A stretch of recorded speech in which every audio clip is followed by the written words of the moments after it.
আজকে বানাচ্ছি আলুর সবজি। সোমবারে দিয়ে দিলাম একটা শুকনো লঙ্কা আর পাঁচফোড়ন।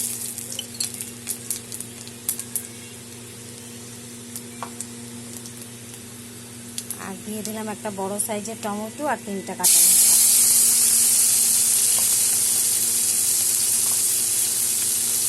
আর দিয়ে দিলাম পেস্ট করা পেঁয়াজ একটা।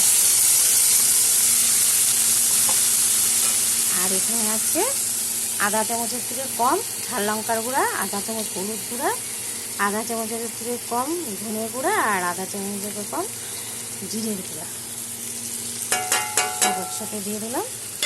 এখন আমি এগুলো কষিয়ে নেব। মশলা আমার কষানো হয়ে গেছে, মশলা থেকে তেল বেরিয়ে গেছে।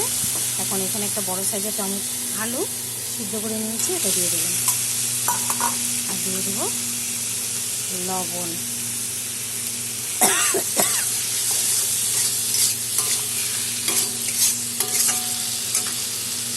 সব কিছু আমার কষানো হয়ে গেছে। এখন আমি জল দিয়ে দেবো পরিমাণ মতো। দিয়ে দিলাম জল, আর টেস্টের জন্য আধা চামচ চিনি দিয়ে দিলাম। আজকে কালো কড়াই বানিয়েছি। ঝোল আমার ফুটে উঠেছে, আলুর সবজি আমার হয়ে গেছে। এখন দিয়ে দেবো কস্তুরি মেথি। তোমরা এরকম করে বানাবে, বানিয়ে খেয়ে বলবে কেমন হয়েছে।